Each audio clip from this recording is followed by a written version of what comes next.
मेरे कमली वाले की शान ही निराली है, दू जहां का दाता।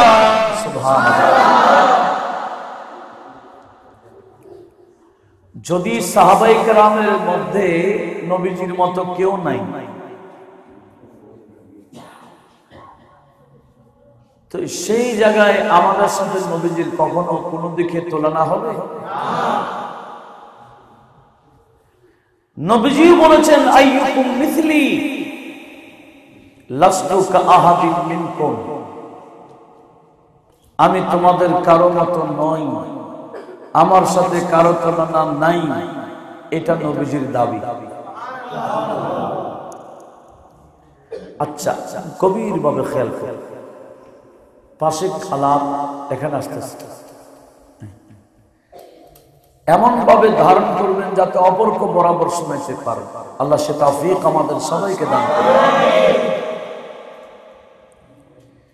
কি বলছিলাম? নবীজির দাবি হলো আমি তোমাদের কারো মতো নই, আর উম্মতের দাবি হচ্ছে নবী আমার মতো। আপনারা কার দাবিটা মানবেন? হ্যাঁ, নবীজি বলেন লাস্তু কাআহাদিন মিনকুম, আমি তোমাদের কারো মতো নই, আর উম্মত বলে না আমি আমাদের মতো 10 জনের মতো একজন। তাহলে তার কথা শোনারও দরকার এই কথার কোনো গুরুত্ব, এগুলা কানের বাহিরে রাখা দরকার। আমাদেরকে গুরুত্ব দিতে হবে যার উপর আমরা ঈমান এনেছি, যাকে কলবে স্থান দিয়েছি। ওই নবী বলেছেন আমি তোমাদের কারো মতো নই। একটু জোরে বলুন না সুবহানাল্লাহ। আর একই কথা গৌসে পাক বলেছেন। গৌসে পাক বলেছেন ফামান ফি আউলিয়াইল্লাহি মিসলি, ওলি তো অনেক আছে, ওলি তো অনেক আছে, ওলিদের মধ্যে কে আছো আমার মতো? এই দাবি কার? গৌসে পাকের দাবি হলো আমিও ওলি, লক্ষ লক্ষ ওলি আছে, কিন্তু আমি এমন ওলি যার সাথে কোনো ওলির তুলনা চলবে না।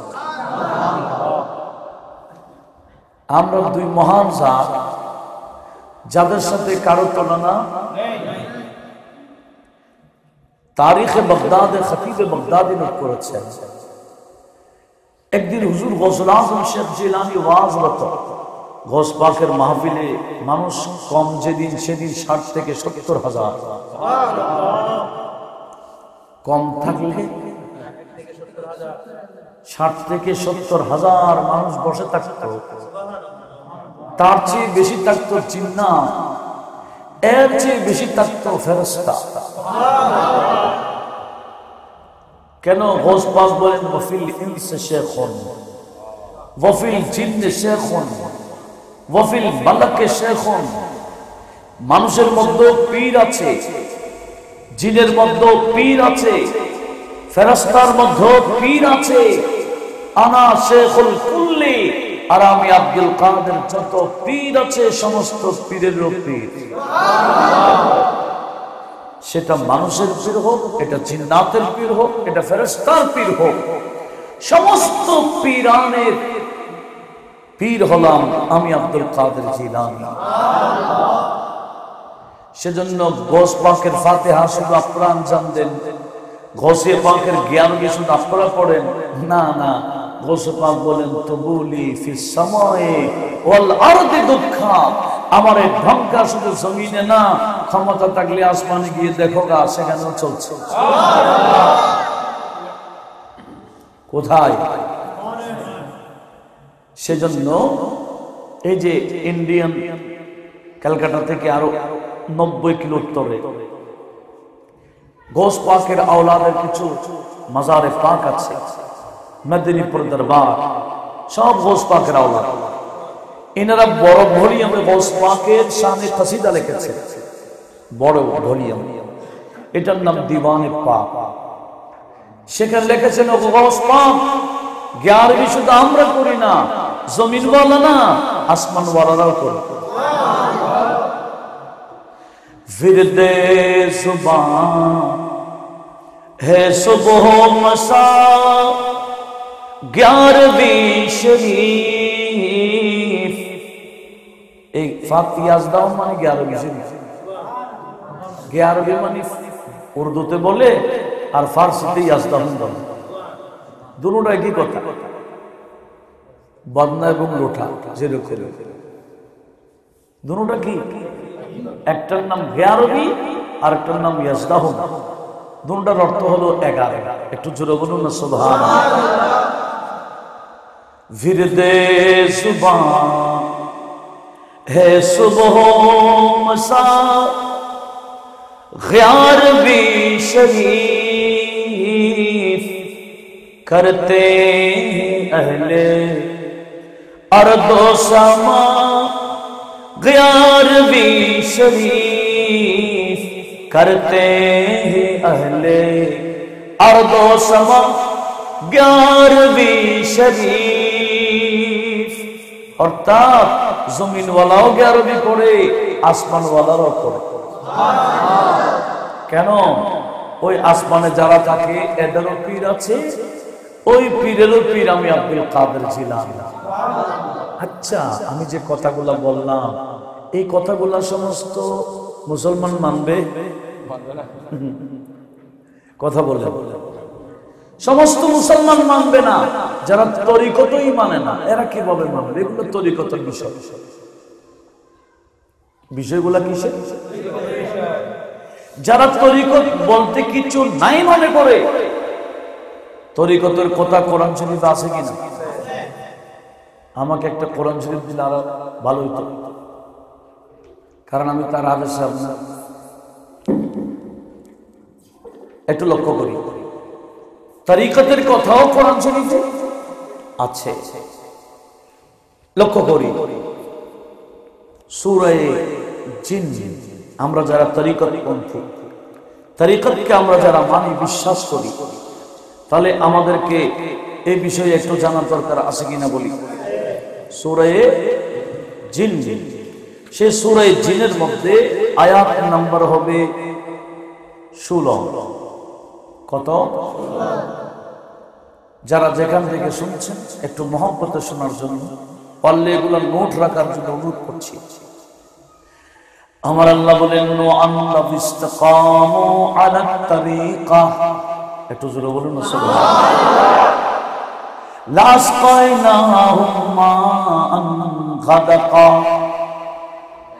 রব্বুল আলামিন বলেন আমার এই বান্দারা যদি তরিকতের উপর যদি মজবুত থাকে, আল্লাহ ইসতাকামু, তারা যদি মজবুত থাকে আলা তরিকাতে, তরিকার উপর, লাসকাইনাহুম মাআন গাদাকা, আমি আল্লাহ তাদেরকে ব্যাপকভাবে রিজিকের ব্যবস্থা করব।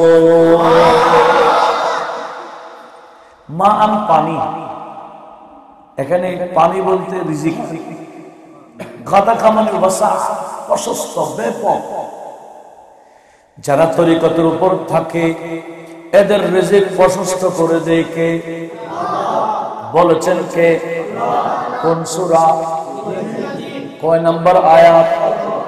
আমরা যারা তরিকতপন্থী রিজিকের কোনো অভাব আছে না? যেখানে পড়তে যাই সেখানে খাই। অনেকে বলে এগুলা সিন্নি পার্টি, বিরিয়ানি পার্টি। হ্যাঁ, সিন্নি এটা বিরিয়ানি আল্লাহ আমাদের রিজিকে রাখছে। এই প্রশস্ততা কে দিয়েছে? এটা কিন্তু ফেলে দেওয়ার কথা বলছি। যেখানে যাচ্ছি সেখানে কিছু না কিছু জুটে যাচ্ছে, এদিকে রুহের খোরাকও, এদিকে পেটের খোরাকও হচ্ছে। করতেছেন কে? আল্লাহ বলেন লাসকাইনাহুম, আমি তাদেরকে পান করি বা দান করি মান গাদাকা, ব্যাপক রিজিক। একটু জোরে বলুন না সুবহানাল্লাহ। তাহলে কি বুঝলাম? তরিকতের মধ্যে তরিকতের মশালা কি? যারা তরিকত মানে না এরা বুঝবে। গৌসুল আজম এটা তরিকতের বিষয়। গৌসুল আজম এটা কি? আর যারা তরিকতেই মানে না এরা বলবে শিরিক। এরা বলবে কি এখন তরিকত তো আছে মাযহাবও মানতে রাজি, এরকম কিছু বদবখত কুফাল পোড়া আছে কি না? তরিকত মানে না, তরিকতের আগে আরেকটা মানতে হবে, এটার নাম মাযহাব। এখন মাযহাবকেও স্বীকার করছে। এই দেশে যারা ইসলাম নিয়ে আসছে, এই দেশে যারা ইসলামের সাথে মাযহাবও নিয়ে আসছিলেন, কথা বলুন ঠিক কিনা? এদেশে যারা ইসলাম এনেছেন, ইসলামের সাথে মাযহাবও এনেছেন, তরিকত এনেছেন, একটু আওয়াজ দিয়ে বলুন না সুবহানাল্লাহ। ইসলাম এনেছেন তরিকতপন্থীরা, কথা বলেন, ইসলাম এনেছেন কারা? তরিকতপন্থীরা ইসলাম এনেছেন। আবার ওই ইসলাম প্রচারকরা মাযহাবও দিয়েছেন। আর আমরা এখন বেশি বুঝতে গিয়ে তরিকত দরকার নাই, মাযহাবের দরকার নাই, কোরআন সুন্নাহ যথেষ্ট। আর সব হাদিস আমরা মানি না, সহিহ হাদিস মানি। কি হাদিস? এই যে ধোঁকাবাজি, এটা ধোঁকা দেওয়ার বড় একটা মাধ্যম। বেদাত বলে, শিরিক বলে, সহিহ হাদিস বলে মানুষদেরকে ধোঁকা দেওয়ার বড় একটা মাধ্যম হয়ে গেল। একটু আওয়াজ দিয়ে বলুন না নাউজুবিল্লাহ। আল্লাহ মুসলিম মিল্লাতকে বোঝার তৌফিক দিক, একটু জোরে বলুন না আমিন। সালাতুন ইয়া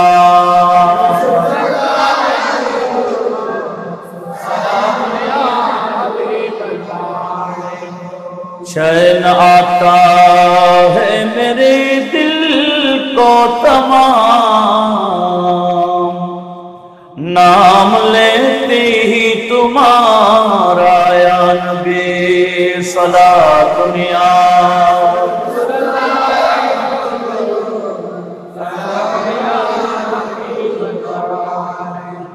আপনাদের মনোযোগ কামনা করছি। তাহলে তরিকত এবং শরীয়ত, আমাদের দেশে অনেকে মনে করে শরীয়তের উপর আমল করলেই হবে না। শরীয়ত তরিকত এটা মুদ্রার এই পিঠ ওই পিঠের মতো। টাকা আছে না, এক পিঠ ঠিক আছে, অপর পিঠ ঠিক নাই, চলবে? দুটো পিঠ ঠিক থাকলে টাকাটা চলবে। ঠিক তরিকত এবং শরীয়ত দুটোটাও একসাথে চলাইতে হবে। একটু আওয়াজ দিয়ে বলুন না সুবহানাল্লাহ। একটা ছাড়া আরেকটা হবে না। আমাদের দেশে অনেক তরিকতপন্থী এমন আছে শরীয়তের দাঁত ধরে না, এটাও হবে না। সেজন্য শাহীন কোর্ট দুটোটা একসাথে রাখার জন্য মাদ্রাসাও দিয়েছেন, খানাকাও দিয়েছেন। মাদ্রাসা থেকে শরীয়তের শিক্ষা আর খানাকা থেকে তরিকতের শিক্ষা। এই দুটো শিক্ষা যদি একসাথে চলে, ওই ইলমের নাম হবে ইলমে নাফে, বড় উপকারী ইলম। আর যদি তরিকত ছাড়া ইলম অর্জন করে, ওই ইলম কখনো নাফে হয় না, বরঞ্চ ইবলিসের ইলম হয়ে যায়। ইবলিসের কাছে কি ইলম কম ছিল? সে মুআল্লিমুল মালাকুত ছিল, ফেরেশতাদের টিচার ছিল। কি ছিল? ফেরেশতাদের টিচার। এটা মামুলি না। আমাদের দেশে কিছু বান্দা আছে না, সেই বান্দারা ইবলিসের তারিফ করে বসে। যেমন একটা বই আছে, যে বইয়ের নাম বরাহিনে কাতিআ।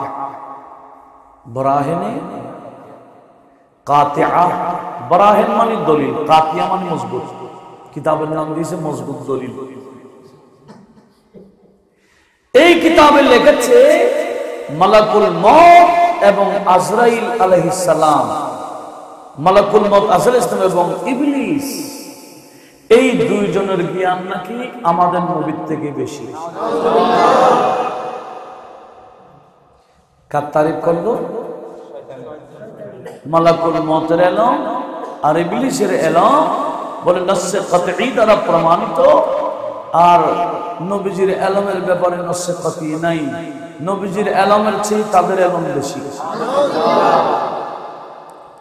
তাহলে তারিফ করলো কাটটা ইবলিসেরটা, তো বোঝা গেল এরা ইবলিসের পক্ষের মানুষ। আমাদের আল্লামা ডক্টর ইকবাল বড় দার্শনিক ছিলেন। হুজুর আল্লামা সৈয়দ মোহাম্মদ তৈয়ব শাহ রহমতুল্লাহ আলাইহ, যাকে কলন্দরে রাহুল বলতেন, অনেক বড় আরেফ বিল্লাহ ছিলেন। ডক্টর আল্লামা ইকবালকে যারা মিলাদুন নবী মানে না এরাও মানে, মিলাদুন নবী মানে না কিন্তু আল্লামা ইকবালকে মানে। এই আল্লামা ইকবাল মিলাদুন নবীর উপর কালাম লিখেছেন,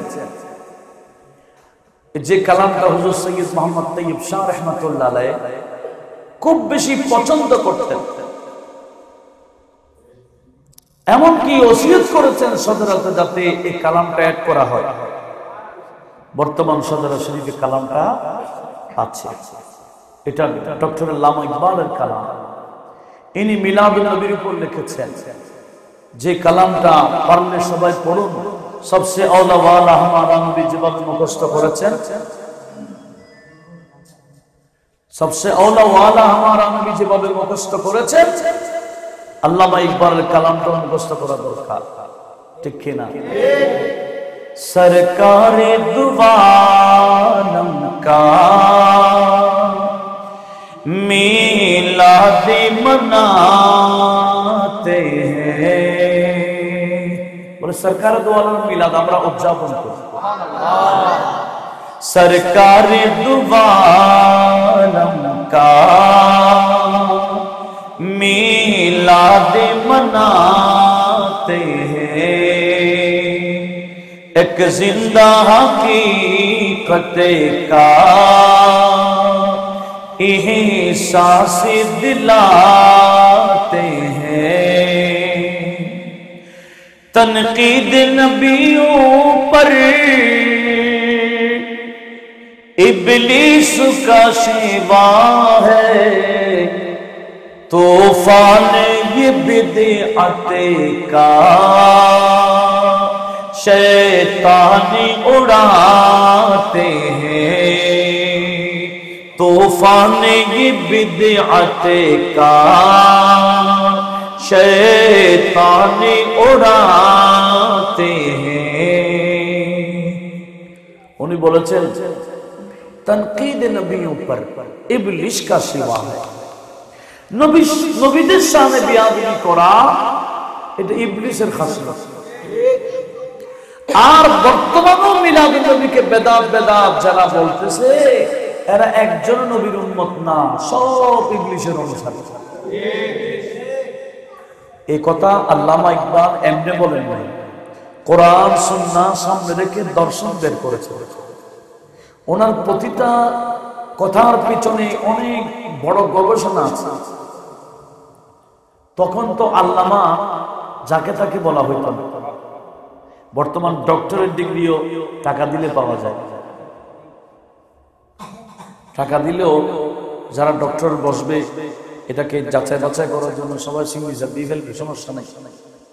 তখন আল্লামা লেখবার আগে একটা বড় বড় আল্লামাদের বৈঠক হতো, ওনাকে আল্লামা বলা যাবে কিনা। তখন ওনাকে মগদখানে বসাইয়া আল্লামারা ওনাকে প্রশ্ন করতেন। ওই আল্লামাদের উত্তর যদি উনি দিতে পারতেন, তখন আল্লামারাই ওনাকে আল্লামা সার্টিফিকেট দিতেন। এখন তো দাখিল পাশও লাগে না, আল্লামা হয়ে যায়। ক্যাসেট মুখস্থ করে আল্লামা হয়ে যায়।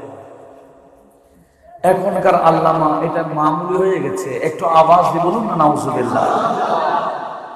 লক্ষ্য করুন, ডক্টর আল্লামা বলা, ওনাকে আল্লামা ইকবাল বলে। কি বলে? আল্লামা ইকবাল। সেই আল্লামা ইকবাল বলছেন, নবীর শানে যারা বেয়াদবি করে, নবীর মিলাদকে যারা বেদাত বলে, মানুষকে এই সমস্ত কাজ থেকে দূরে রাখতে চায়, এরা আসলে নবীর উম্মত দাবিদার, আসলে ইবলিসের অনুসারী। কার? সেজন্য তারা ইবলিসের শান গায়। ও বলেছিলাম না নবীর এলমের চেয়ে নাকি ইবলিসের এলম বেশি। এটা কত বড় কথা। আল্লাহ এই সমস্ত জাহালকে দেখে সরল প্রাণ মুসলমানদেরকে হেফাজত করুন। আসুন আমি দূরে চলে গেলাম। দুই প্রকার এলম একসাথে লাগবে, একটার নাম জাহেরি আর একটার নাম বাতিনি। জাহেরি এবং বাতিনি এলম যদি সমন্বয় হয়, ওই এলম বান্দাকে হেদায়েতের রাস্তা দেখায়।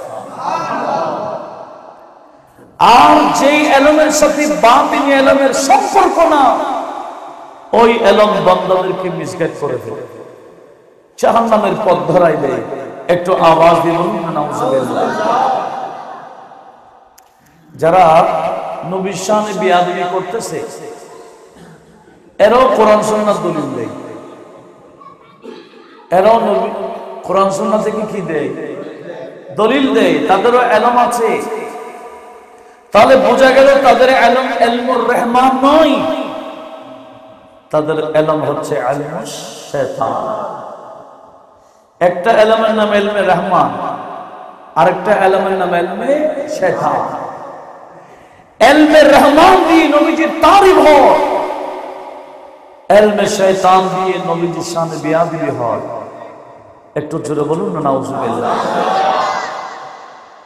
বর্তমানেও কিছু এই শয়তানি এলম নিয়ে মানুষ ফিতনার দিকে যাচ্ছে। মসজিদে ঢুকলে দেখা যায় এরা বাপদাদার সেই মাযহাব থেকে দূরে সরে যাচ্ছে।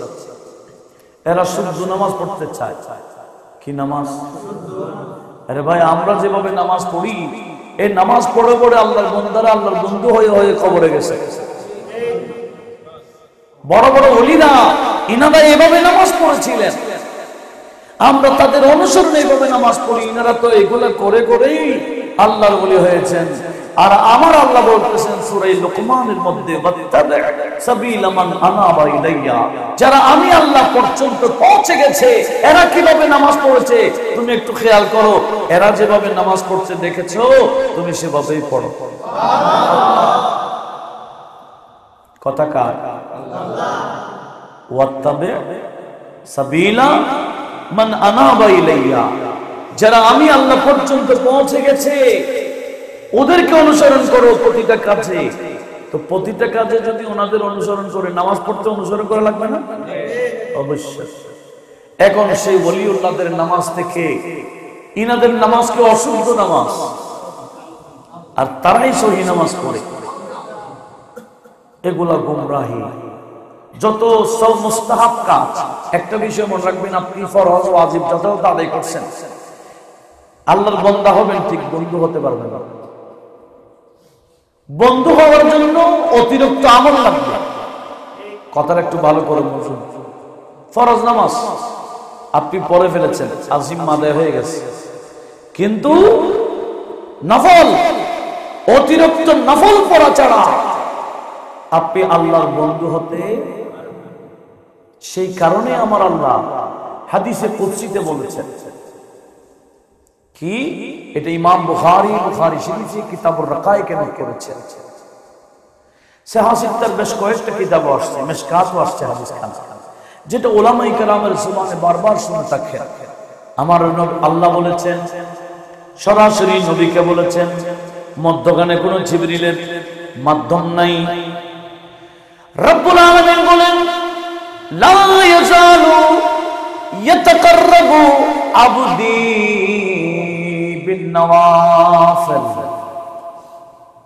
আল্লাহ বলে সর্বদা আমার বান্দা আমার কাছে আসে বেশি বেশি নফল ইবাদতের মাধ্যমে। ফরজের উপরে নফল, এই নওয়াফিল গুলো আদায় করতে করতে বান্দা আমার কাছে এসে যায়। কত কাছে? হাত্তা উহিব্বা, এমনকি বান্দাকে আমি আল্লাহ তখন ভালোবাসে ফেলি। বান্দাকে আল্লাহ ভালোবাসে কিসের মাধ্যমে? দোয়া করা কি ফরজ? মোনাজাত করা ফরজ না, ওয়াজিব না। দোয়া করা ফরজও না, ওয়াজিবও না, এটা মুস্তাহাব বিষয়। কেউ বলবেন আপনাকে দোয়া করতেই হবে। হ্যাঁ রে ভাই, দোয়া করলে লাভ আপনার হবে, নিজের লাভ, এটা মুস্তাহাব বিষয়। অনেক ভাইকে দেখবেন হুজুর সালাম ফিরানোর পরে বসে থাকবে এরকম, হট করে এরকম হয়ে থাকবে মুনাজাত করতে, কারণ বেশি মারাত্মক গুনাহ হবে। আরেকটু জোরে বলেন না হুজুর। এদের ব্যাপারে একটি আয়াত আমি আপনাদেরকে শোনাচ্ছি, সেজন্য একটু এই ব্যাপারে আমার আল্লাহ কি বলেছেন একটু শোনার দরকার আছে। সূরা মুমিন, সূরা মুমিন মনে থাকবে তো? মুমিন সূরা আবার দুইটা আছে, মুমিনুন একটা আছে, মুমিন একটা আছে। সূরা মুমিন আয়াত নাম্বার হবে 7, কত 60। এই 60 নম্বর আয়াত আমার আল্লাহ পাক সুবহানাহু ওয়া তাআলা কি বলেছেন? আউযু বিল্লাহি মিনাশ শাইতানির রাজীম। ওয়া ক্বালা রাব্বুকুম উদউনি আস্তাজিব লাকুম। আল্লাহ বলেন তোমাদের প্রভু বলেছেন উদউনি আস্তাজিব লাকুম, তোমরা আমি আল্লাহর কাছে দোয়া করো আর আমি আল্লাহ তোমাদের দোয়া কবুল করব। দোয়া করার জন্য বলছেন কে? আর ফরজ নামাজের পরে দোয়া কবুল হবে এই কথা নবীজি বলেছেন। আল্লাহ বলেছেন উদউনি আস্তাজিব লাকুম, আমার কাছে দোয়া করো আমি কবুল করব। আর আমার নবীজি বলেন বেশি কবুল করবে ফরজ নামাজের পর পর দোয়া করলে। নবীজির থেকে জিজ্ঞেস করা হয়েছিল আইয়ুদ দুআ আসমা ইয়া রাসূলুল্লাহ, এটা মিশকাত 109 পৃষ্ঠা তো আছে, তিরমিজি শরীফের হাদিস। হযরত আবু উমামা আল-বাহিলি থেকে হাদিসটা বর্ণিত। নবীজির থেকে জিজ্ঞেস করা হয়েছিল আইয়ুদ দুআ আসমা ইয়া রাসূলুল্লাহ, হুজুর আল্লাহর দরবারে কোন দোয়া বেশি কবুল হয়? নবীজি বলেন দুই ধরনের দোয়া, ফি কুল্লি দুবুরি সালাওয়াতিন মাকতুবা, প্রতিটা ফরজ নামাজের পর পর দোয়া, ওয়া ফি জাওফিল লাইলিল আখির, রাতের শেষ ভাগের দোয়া। জোরে বলুন সুবহানাল্লাহ। কোন ধরনের দোয়া? ফরজ নামাজের পরে, আরেকটা হলো শেষ রাতে। এই আল্লাহর ওলিরা এমনি ওলি হয়ে যায়, এরা শেষ রাতে আল্লাহর কাছে দোয়া করে করে ওলি হয়েছে। সেজন্য আমাদের নবী বলেছেন আলাইকুম বিকিয়ামিল লাইল, উম্মত তোমাদের উচিত রাত জেগে ইবাদত করা, রাতের তাহাজ্জুদ পড়া তোমাদের উচিত। কেন জানো? ফাইন্না ফাইন্নাহু দাব্বুস সালিহিন ক্বাবলাকুম, এই শেষের রাত জেগে ইবাদত করা, তাহাজ্জুদ পড়া, এটা তোমাদের পূর্বে যারা আল্লাহর ওলি ছিলেন ওই আল্লাহর ওলিদের বড় একটা অভ্যাস। নবীজি বলেন তোমাদের পূর্বে, সাহাবীদেরকে বলছেন তোমাদের পূর্বে সালেহীন বান্দা যারা ছিল এদের অভ্যাস ছিল রাত জেগে ইবাদত করা। এই রাত জেগে ইবাদত করলে নবীজি 3টা ফায়দার কথা বলেছেন। কয়টা? কি আপনাদের কোনো বিরক্ত লাগছে? আমি খুব ধীরে ধীরে বলতেছি, এখন আবার ধীরে ধীরে বললে মানুষ বলেন না ওয়াজ গরম হয়নি। এটা আওয়াজের ভক্ত, এই বন্ধ ওয়াজের ভক্ত, ঠিক কি না? কিসের ভক্ত? আওয়াজ। এখন আমার আওয়াজের কিছু করতেছে, কোরআন আছে না হাদিস আছে না ফিকহ আছে না ফতোয়া আছে না কি আছে, খোদাই জানে। আল্লাহ হেফাজত করুন। লক্ষ্য করুন কি বলছিলাম। নবীজি বলেন তোমাদের উচিত রাতের বেলা ইবাদত করা, এটা তোমাদের পূর্বে সালেহীন বান্দাদের অভ্যাস।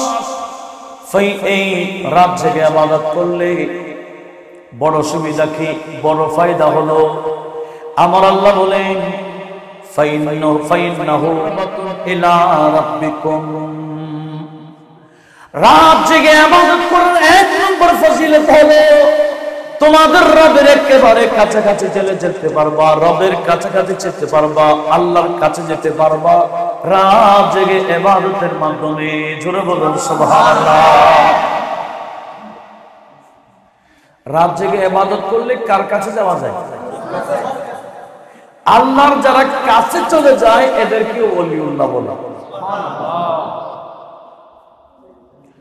আরবিতে ওলি বলা হয় কাছে কাছে, ইনি আমার ওলি, অভিভাবক মানে কাছে। অভিভাবককে আরবিতে ওলি বলি, কাছের মানুষ। ওলি শব্দের একটা অর্থ হচ্ছে আল করিব, কাছে। তো ওলিউল্লাহকে ওলিউল্লাহ কেন বলে?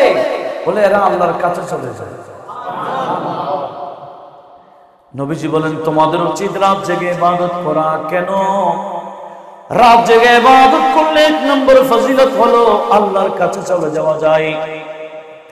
আর কি ওয়া মুকাফফারাতুন লিসাইয়্যাত, রাত জেগে ইবাদত করলে তোমাদের বড় বড় গুনাহ মাফ হয়ে যাবে। 3 নম্বর হলো ওয়া মুনহাতুন আনিল ইসমে, রাত জেগে ইবাদত করলে বান্দাকে আমার আল্লাহ বড় বড় গুনাহ থেকে হেফাজত করে। কয়টা ফজিলত? 1 নম্বর কি? আল্লাহর কাছে যাওয়া যায়। 2 নম্বর গুনাহ মাফ হয়। 3 নম্বর গুনাহ থেকে দূরে থাকা যায়। একটু আওয়াজ দিয়ে বলুন না সুবহানাল্লাহ। তো কি বলছিলাম? রাত জেগে ইবাদত করে যদি দোয়া করেন, আমার নবীজি বলেন 2 ধরনের দোয়া বেশি কবুল। একটা হলো ফরজ নামাজের পর পর দোয়া, আর একটা হলো রাতের শেষ ভাগের দোয়া। জোরে বলুন সুবহানাল্লাহ। অনেক বান্দাকে দেখবেন ফরজ নামাজের পরে দোয়া করতে রাজি না, আছে কি না? হাত তুলে না, এমনি বসে থাকছে, আছে না? ওই যে আয়াত পড়েছিলাম, আয়াত তো শুরু করছি, শেষ তো করিনি। আয়াতটা একটু শুনি। কোন সূরা? সূরা মুমিনুন, আয়াত নাম্বার 60। মাশাআল্লাহ, এই আয়াতটা একটু সামনে রাখি। আল্লাহ কি বলেছেন? উদউনি আস্তাজিব লাকুম, দোয়া আমার কাছে করো, আমি কবুল করব। ইন্নাল্লাযীনা ইস্তাকবিরুনা আন ইবাদাতি, যারা আমি আল্লাহর কাছে দোয়া করতে চাই না, সায়াদখুলুনা জাহান্নামা দাখিরিন, এরা অতি শীঘ্রই বেজ্জুত হয়ে জাহান্নামে ঢুকবে। যারা কি করতে চায় না, দোয়া করতে চায় না, দোয়া করলেও গুনাহ, এটাও বড় বেদাত। নাউজুবিল্লাহ বলবেন না? আমি আরো 2-4 বছর আগে সৌদি আরব থেকে একটা কিতাব আনছিলাম।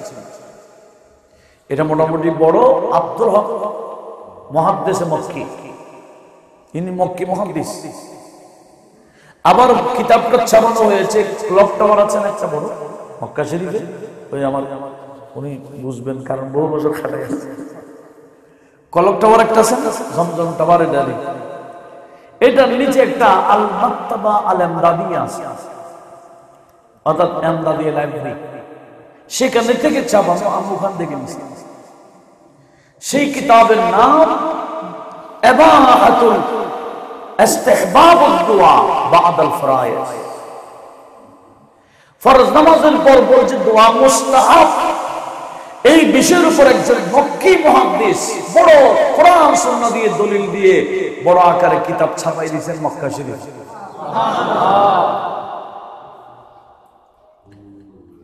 আবার ইস্তিহবাবুদ দুআ একটা আশরাফ আলী তানভী সাহেব লিখছেন। আশরাফ আলী তানভী সাহেবের একটা কিতাব আছে ইস্তিহবাবুদ দুআ বা'দাল ফরায়েজ, ফরজ নামাজের পরে দোয়া করা। এটা মুস্তাহাব বিষয়, অনেকে এটাকে বেদাত বলে। যারা বেদাত বলে এরা নিজেরাই গোমরাহির মধ্যে আছে। অনেক ইয়ং জেনারেশন দেখবেন না দোয়া করবে না, এরকম বসে থাকবে। মানে এরা মনে করে দোয়া করলে বেশি গুনাহ হবে। একটু আওয়াজ দিয়ে বলুন নাউজুবিল্লাহ। অথচ আমার নবী বলে আদ-দুআউ ওয়াল ইবাদা, দোয়া এটাই ইবাদত। শুধু ইবাদত না, মুখুল ইবাদা বলেছেন নবীজি, বলেন গোটা ইবাদতের মগজ হলো দোয়া। একটু আওয়াজ দিয়ে বলুন না সুবহানাল্লাহ। আল্লাহর বান্দারা আল্লাহর বন্ধু হয় বেশি বেশি দোয়া করে পড়ে। একটু আওয়াজ দিয়ে বলুন না সুবহানাল্লাহ। এগুলা আল্লাহর বান্দারা আল্লাহর বন্ধুরা আমাদেরকে শিক্ষা দিয়েছে। আজকে আমরা সেই আল্লাহর ওলিদের তরিকা থেকে আমরা সরে যাচ্ছি, ইবলিসের রাস্তা ধরে ফেলতেছি। এগুলো কার রাস্তা?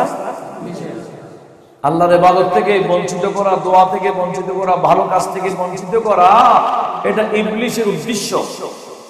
আর ইবলিস এদেরকে প্রতিনিধি বানায়।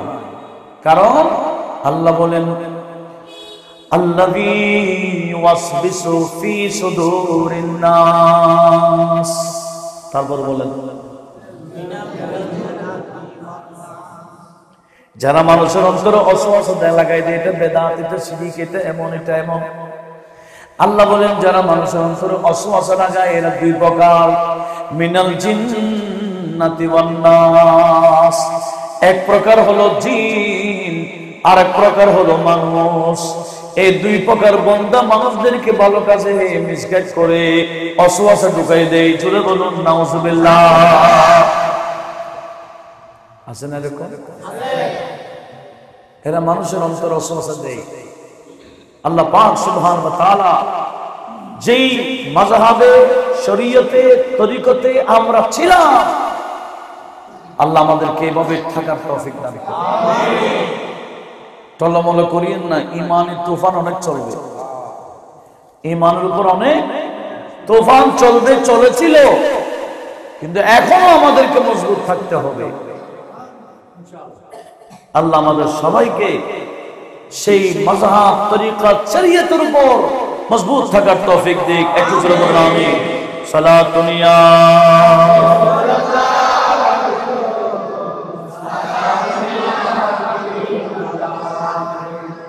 কি বলতে চেয়েছিলাম, মনোযোগ আছে। হুজুর গৌসুল আজম শেখ জিলানী ওয়াজ করছিলেন, ভুলে গেছেন আপনারা? যেদিন মানুষ কম, 60 থেকে 70 হাজার শুধু মানুষ, বলেছিলাম জিনো ফেরেশতা আছে। গৌস পাক ওয়াজ করেন, হঠাৎ করে গৌস পাকের ওয়াজের মাহফিলে বসা একজন মানুষ মনে মনে বলে আব্দুল কাদেরও আমার মতে হবে আর কি। ওই যে বলছিলাম নবীজি দাবি করেছেন আমার মতো কে আসে, আমি তোমাদের কারো মতো নই। আর বড় বীর বলেছেন এই ফামান ফি আউলিয়াইল্লাহি মিসলি, ওলিদের মধ্যে কে আছে আমার মতো। যেখানে ওলিদের মধ্যেও ওনার মতো নাই, আমরা কোথায়? আমরা তো গণার বাইরে। কথা বলুন ঠিক কিনা?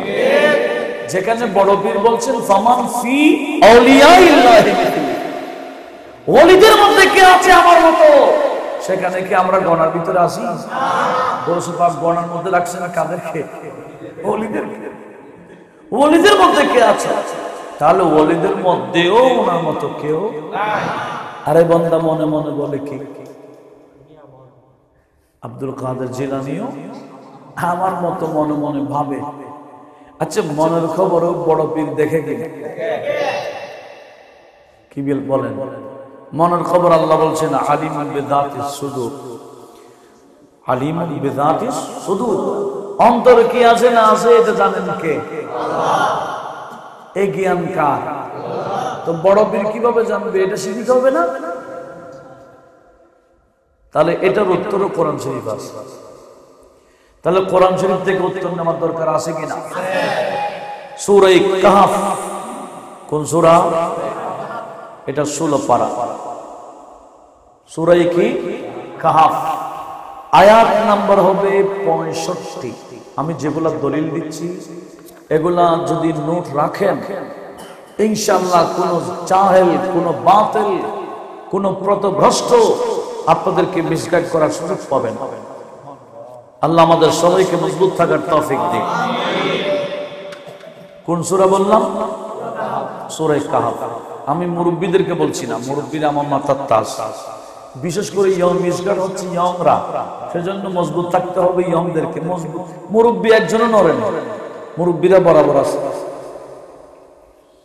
মুরব্বীরা বলে গাজী সাহেব বাংলা থেকে যেটা শিখছি, তাইয়্যিব সাহেব হুজুর আমাদেরকে যেটা শিক্ষা দিয়েছেন আমরা এটার উপর আছি। মুরব্বীরা নড়ে না, নড়ে যায় কারা? ইয়ংরা, যুবক ভাইরা। সেজন্য যুবক ভাইদেরকে বলছি এগুলো নোট রাখেন। কোন সূরা বলছিলাম? সূরা কাহফ। আয়াত নম্বর বলেছিলাম না 65। সূরা কাহফ। একটু ধরে শরীফ পড়ি। সালাতুন ইয়া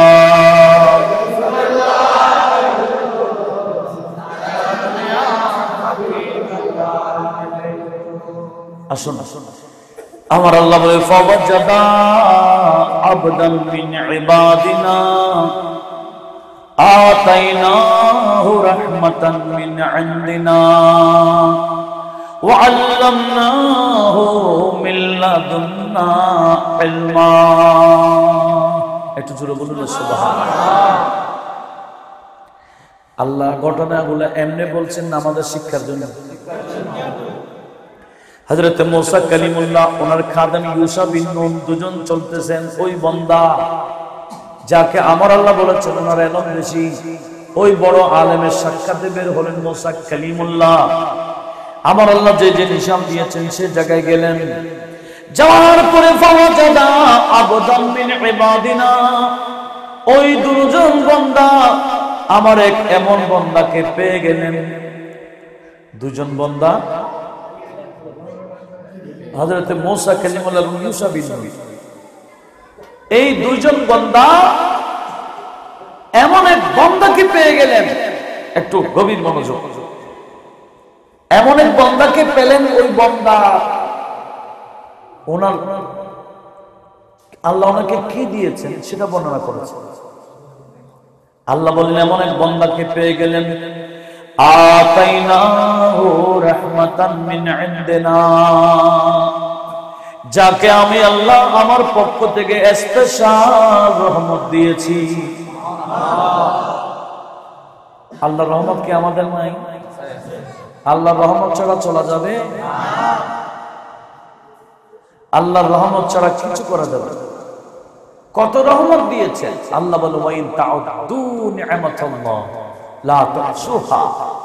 আমি তোমাদেরকে এত নিয়ামত দিয়েছি, তোমাদের সংখ্যা শেষ হবে, আমার নিয়ামত শেষ হবে না। ঠিক না?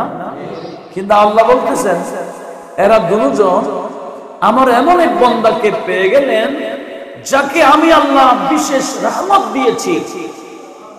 শুধু তাই না, ওয়া আল্লামনাহু মিন লাদুন্না ইলমা, যাকে আমি আল্লাহ আমার পক্ষ থেকে বিশেষ ইলম দান করেছি। কি ইলম? একটু বলেন। ইলম দুই প্রকার, একটা সাধারণ ইলম আর একটা বিশেষ ইলম। ওই বিশেষ ইলমের নাম ইলমে মারিফাত, ইলমে বাতিন, ইলমে লাদুনি, ইলমে গায়ব।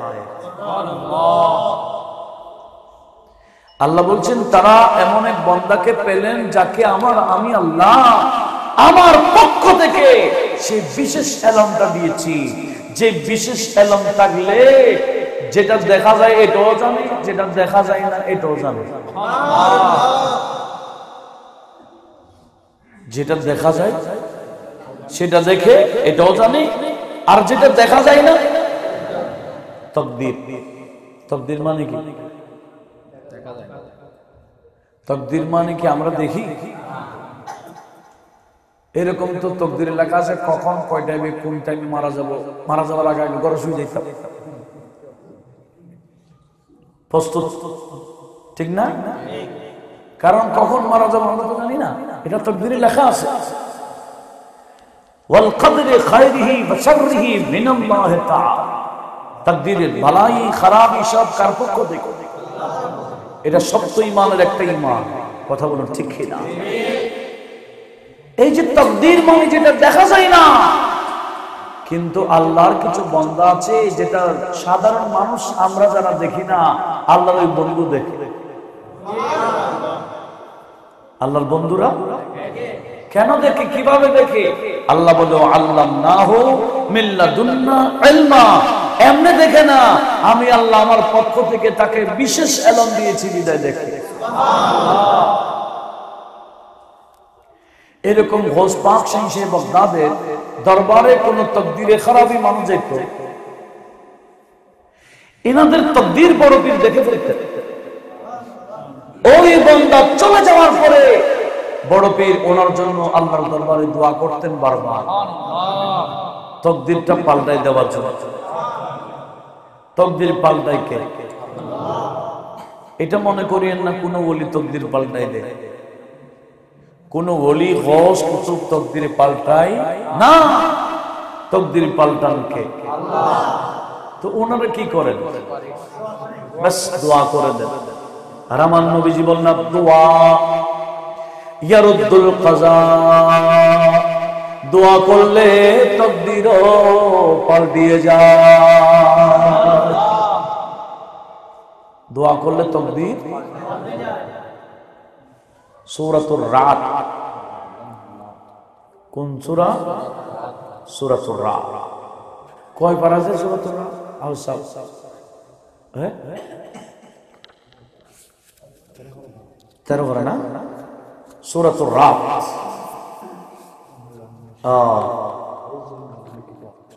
দেখেন আমার আল্লাহ পাক সুবহানাহু ওয়া তাআলা কি বলছেন। আল্লাহ পাক সুবহানাহু ওয়া তাআলা আমাদের সব আকীদা কোরআন এবং সুন্নাহ অনুযায়ী, ঠিক কি না? আল্লাহ সবাইকে বোঝার মানার তৌফিক দিক। একটু জোরে বলুন না আমিন। সালাতুন ইয়া রাসূলুল্লাহ আলাইকুম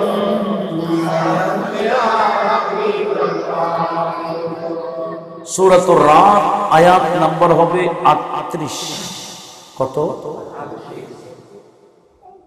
না, এখানে দেখছি 39। কত? 39।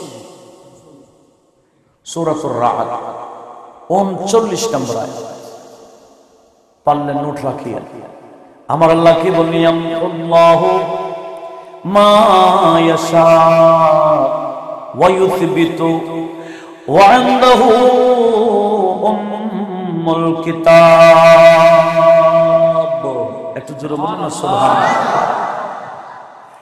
রব্বুল আলামিন বলেন নিশ্চয় আমি আল্লাহ মুছে দিই বান্দার তাকদীরে যা লেখা, বান্দার তাকদীরে যা লেখা আছে আমি আল্লাহ চাইলে এটা মুছে দিতে পারি।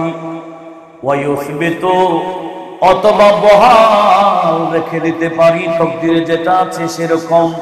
কেন?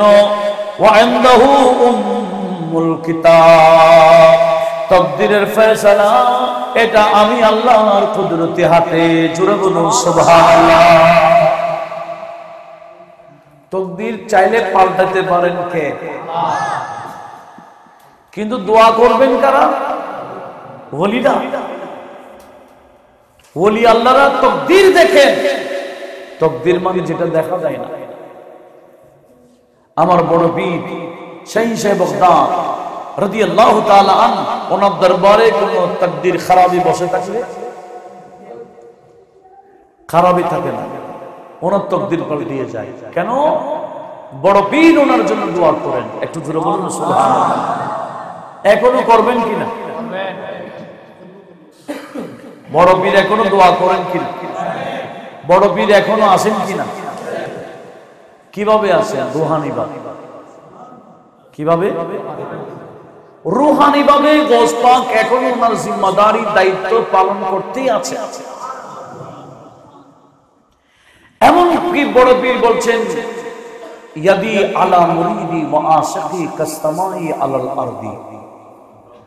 জমিনের উপর যেভাবে আসমান আছে, পৃথিবীর জমিনে এমন কোন জমিন নাই যেটার উপর আসমান নাই।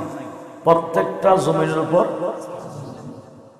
বড় পীর বলেন জমিনের উপর যেভাবে আসমান আছে ঠিক আমার প্রতিটা ভক্ত মুরিদের উপর আল্লাহ যে আমাকে একটা গৌসিয়তের হাত দিয়েছেন, আমি গৌসিয়তের হাত রাখি। জোরে বলুন সুবহানাল্লাহ। প্রত্যেকটা মুরিদ ভক্তের উপর গৌস পাক কি রাখেন? হাত রাখেন, মানে সবসময় ওনার নজরে থাকে। আর তাকদীরে কোনো খারাপই থাকলে বড় পীর দোয়া করে দেন। আপনারা শুনেছেন একদিন বড় পীর শাহী বাগদাদের দরবারে সকালবেলা এক যুবক আসছিলেন, এসে কাঁদতেছে। বড় পীর বললেন, কিরে তুমি এত এভাবে কাঁদছো কেন? হুজুর কি করতাম, গত রাত এক রাতে আমার 17 বার স্বপ্নদোষ হয়েছে, আমি এখন দুর্বল। হুজুর আপনার কাছে দোয়ার জন্য আসছি, দোয়ার দরখাস্ত নিয়ে আসছি, কি করবেন বলেন? বড় পীর বলেন, কি চাই না, তুমি 2 রাকাত নামাজ পড়ে আল্লাহর শুকরিয়া আদায় করো। বলে হুজুর আমার মুসিবত, আর আপনি বললেন শুকরিয়া আদায় করতে। বলে না, শুকরিয়া আদায় করো। তুমি না গত কিছুদিন আগে আমার দরবার আসছিলা? বলে আসছিলাম তো। বলে তুমি যখন আমার দরবার আসছিলা তখন আমি তাকদীরে দেখেছিলাম, তোমার তাকদীরে তুমি 17 জন নারীর সাথে বিচার করবা। কার সাথে? গুনাহ করবে, জিনা করবে, ব্যভিচার করবে লেখা আছে, এটা আমি দেখছি। তুমি চলে যাওয়ার পরে আমি আল্লাহর দরবারে ফরিয়াদ করেছিলাম বারবার, আল্লাহ বান্দা 4 তাকদীরে 17 বার জিনা করে লেখা আছে, ওই লেখা বরাবর থাক, যার সাথে জিনা করবে সেটা করুক, তবে বাস্তবে যাতে না করে, যেটা লেখা আছে এটা গুণে করায়া দাও। যেটা লেখা আছে গুণে করাই দাও। আল্লাহ আমার দোয়া কবুল করেছেন। তোমার বাস্তবে না হয়ে এটা গুনাহ করে দিয়েছেন।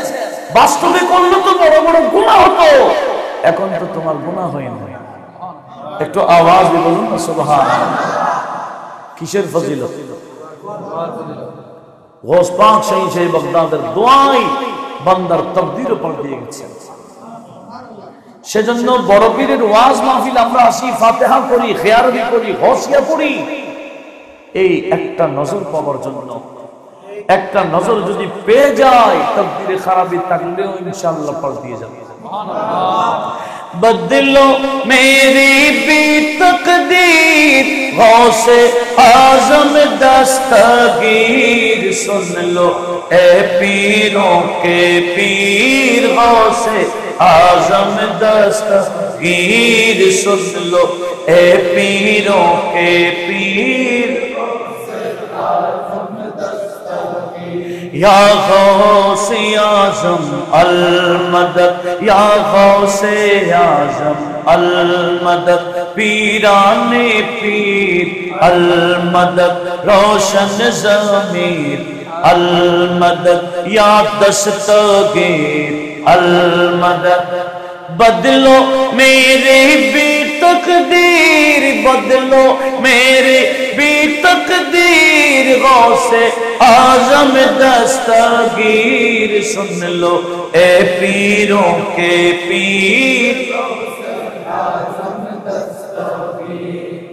मैं हो तुम्हारी दर का भिखारी, ए शाहे बगदाद, ए शाहे बगदाद, वास्ता तुमको प्यार नबी का, सुन लो मेरी फरियाद, सुन लो मेरी फरियाद, छोड़ो गर्दिश की चौजीर, गौसे आज़म दस्तगीर, सुन लो ए पीरों के पीर, गौसे आज़म दस्तगीर। अस्सलाम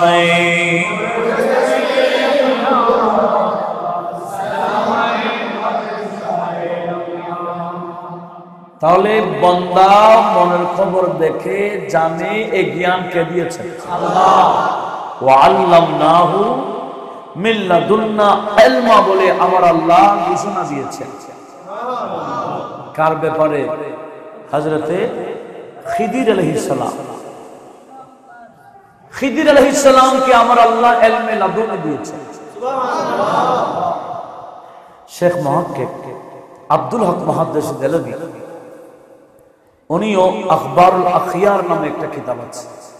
আবার বড় পীরের স্বতন্ত্র একটা কিতাব লিখেছেন জুবদাতুল আফাক আলা তালখিসে বাহজাতুল আসরার। এটাও স্বতন্ত্র বড় পীরের জীবনের উপর কিতাব। আবার আখবারুল আখিয়ার নামে কিতাবও বড় পীরের শান গিয়েছে। সেখানেও এই কথা নোট করেছেন, একদিন বড় পীর ওয়াজ করছেন, ওয়াজের মধ্যে হঠাৎ করে বড় পীর লাফ দিয়ে এরকম করে ডাকতেছে, এই ইসরাইলি মুহাম্মাদি ওয়াজ শুনে যাও, এই ইসরাইলি মুহাম্মাদি ওয়াজ শুনে যাও। আবার স্টেজে আসলেন, ওয়াজ শেষ করলেন। পরবর্তী জিজ্ঞেস করা হয়েছিল, ওগো সাইন সাহেব বসপাপ, আপনি কাকে দেখেছিলেন এভাবে? আমরা তো কাউকে দেখিনি। বলে আমি দেখছি, আমি যখন ওয়াজ করছিলাম অনেক দূরে হযরতে খিদির যাচ্ছে। কে যাচ্ছে? হযরতে খিদির আলাইহিস সালাম যাচ্ছিলেন। আমি ওনাকে ডাক দিয়ে বলেছিলাম, এই খিদির, আপনি তো অনেক বাহাদুরি দেখিয়েছিলেন মুসা কালিমুল্লাহর সাথে। মুসা কালিমুল্লাহ তো বনি ইসরাইলের কিসের? ওই বনি ইসরাইলের রাসূল হযরতে মুসার সাথে অনেক কিছু দেখাইলেন। একটু মুহাম্মাদি ওয়াজ শুনেন, আমি মুহাম্মাদি বলি, আপনি তো ইসরাইলি ওলি, আমি মুহাম্মাদি ওলি। আমি আব্দুল কাদের ওয়াজটা একটু শুনুন, আপনার এলমের সাথে আমার এলম আপনি মাপতে পারবেন।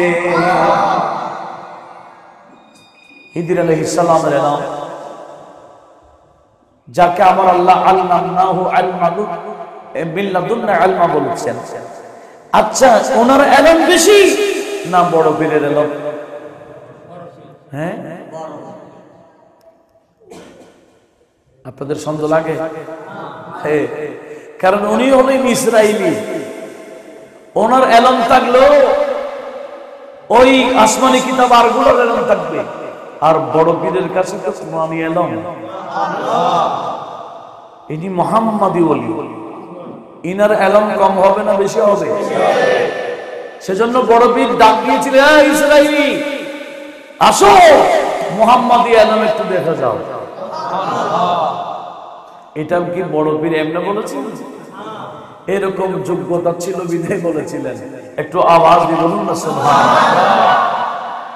এখন হযরত খিদির আলাইহিস সালাম বড় পীরের কাছে যায় কখন?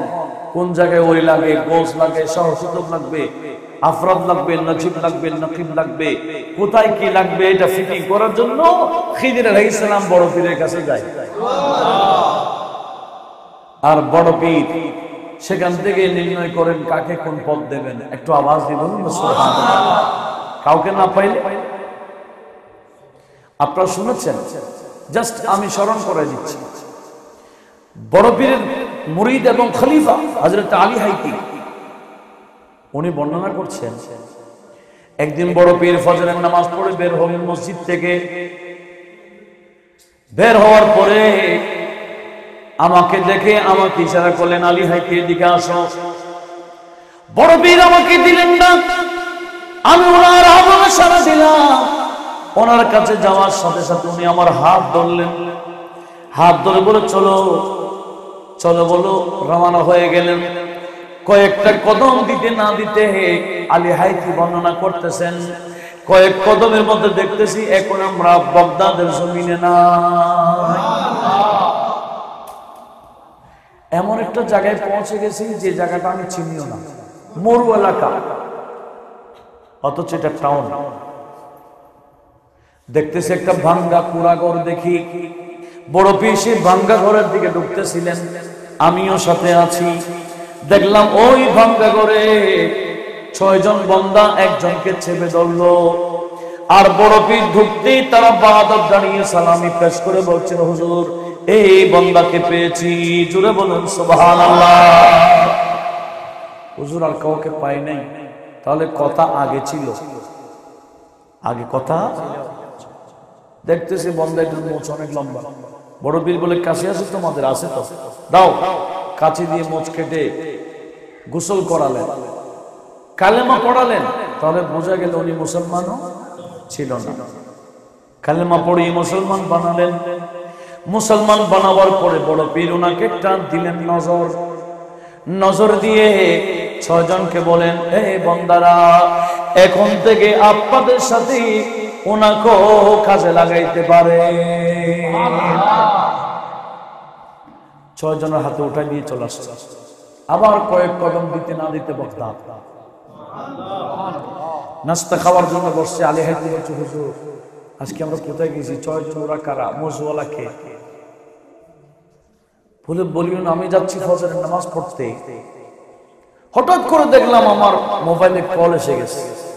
তখন কি মোবাইল ছিল? ওটা ছিল। আল্লাহ যেটা দিয়েছেন। এখন তো বোঝানো সহজ হচ্ছে। এখন বোঝানো কি হয়? বিজ্ঞান বানাইলে যদি এই ক্ষমতা দেখাইতে পারে, তো যাদের হাতে আল্লাহর কুদরতি মোবাইল, এদের অবস্থা কি হবে? আল্লাহ বিষয়টা সবাইকে বোঝার তৌফিক দিক। বড় পীর বলেন, আমি ফজরের নামাজে যাচ্ছি, হঠাৎ করে দেখলাম কল এসে গেল, রিসিভ করলাম, সালাম দিলাম, কথা বলতেছে। উনিও সালামের উত্তর দিয়ে বলল, হুজুর আমি শাম রাজ্য থেকে, সিরিয়া থেকে বলতেছি। আমরা এখানে 7 জন আবদাল থাকি। রাতের বেলায় আমাদের একজন আবদাল মারা গেছেন। হুজুর সকালে ফজরের নামাজের পরে সূর্য ওঠার আগে আগে একজন আবদালের ব্যবস্থা করে দিতে হবে। টাইম কতক্ষণ?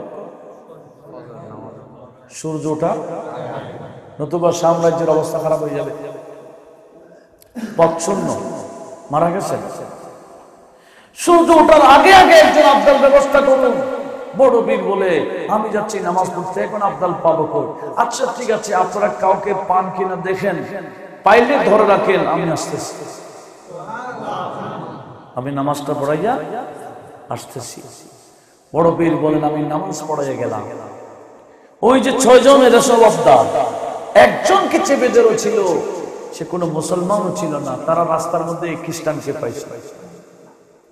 আমি তাকে মুসলমান বানিয়ে একটা নজর দিয়ে মাকামে আবদালিয়তে পৌঁছাই দিয়েছি। কয়টা নজর?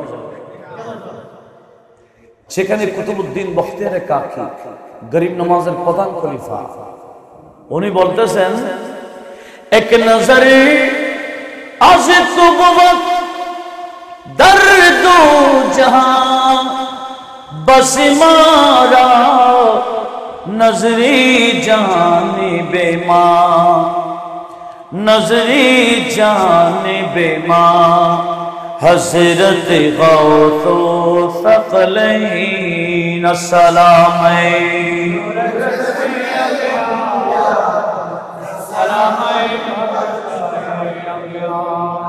मुर्दा दिल गश्त में नाम तू मुहिउद्दीन अस्ती, मुर्दारा जिंदा नुमा, मुर्दारा जिंदा नुमा, हजरत गौसो सकलैन अस्सलामैन।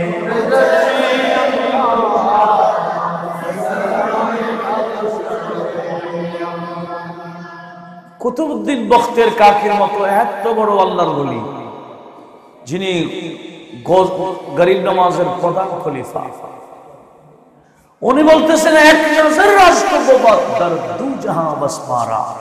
ওগো শাইখে বাগদাদ, আমি কুতুবউদ্দিন বখতিয়ার কাকির জন্য আপনার একটা নজর 2 জাহানে যথেষ্ট। কয় জাহানে? 2 জাহাं बस मारा, नजरे जानिबे मां, हजरत गौस सकलैन। ও গৌস জিলানী, আপনি আমাদের দিকে একটু নজর দেন না, একটু আওয়াজ দিয়ে বলুন সুবহানাল্লাহ। তো আমরা এই মাহফিলগুলো কেন করি? আমরা এই ফাতিহা বলেন, গৌসিয়া বলেন, এগুলা করি, একটা নজর পাওয়া যায়। সুবহানাল্লাহ। গৌসে পাকের একটা নজর যদি কোনো বান্দা পেয়ে যায়, তার তাকদীরে আর খারাপই থাকবে না। আমার আল্লাহ গৌস পাকের ওসিলায় তাকদীরে খারাপই পাল্টিয়ে ভালাই লিখে দেবে। আল্লাহ আমাদের সবাইকে গৌসে পাকের নেক নজর সবাইকে দান করুন। আমিন। আসুন, আমি তো চলে গেলাম, মনের খবর ইনি বলতেছেন বড় পীর আব্দুল কাদেরও আমার মতো বসা আছে। কোথায়? মাহফিলে। ঘোষ পাকের মাহফিল খানার একটা স্টেজ ছিল, উপরে প্যান্ডেল ছিল না, কারণ এতগুলো মানুষের প্যান্ডেল সপ্তাহে 3টা বাস করছে, লক্ষাধিক মানুষ থাকত, খালি ময়দান, শুধু ঘোষ পাকের জন্য একটা স্টেজ থাকছে। হুজুর ঘোষ পাক শূন্যাকাশে উঠে গেলেন, অনেক উপরে উঠে সেখান থেকে দিলেন ডাক, আয় আমার মাহফিলে বসা মানুষ, লা তুকিসুনি আলা আহাদিন ওয়ালা তুকিসু আহাদান আলাইয়া। খবরদার, আমি আব্দুল কাদেরকে কারো মতো, কাউকে আমার মতো মনে করিও না। আমাকে কারো মতো, কাউকে আমার মতো মনে করিও না। দেখো আমি এখন কোথায়? শূন্যাকাশ। পড়ে গেছেন, পড়ে গেছেন, অবস্থান করছেন। আমরা লাভ দিয়ে যতই উঠি থাকতে পারবেন, কিন্তু বড় পীর সেখানে অবস্থান করে ডাক দিয়েছেন, আমার মাহফিলে বসা মানুষ, দেখো আমি কোথায়, আর তুমি মনে করছো আমি তোমার মতো, আমার সাথে কারো তুলনা চলবে না। একটু আওয়াজ দিয়ে বলুন না সুবহানাল্লাহ। কি বলছিলাম? বড় পীরেরও একই কথা, নবীজিরও একই কথা। নবীজি বলছেন আমার সাথে কারো তুলনা, বড় পীর বলল আমার সাথে কারো তুলনা। সেই বড় পীর নবীজির প্রতি কি আদব দেখাইলেন জানেন? উনি কালামের মধ্যে বলতেছে, বড় পীরের ভাষা ছিল ফার্সি, পরবর্তীতে আরবিস্তানে গেলেন, ইরাকে, ফার্সি ভাষায় কালাম লিখেছেন বড় পীর। হাজার বার বশোয়ম দহন বমশকি গুলাব হোনোজ নাম গুফতন কমালে বে আদবি তো সালাতুনিয়া।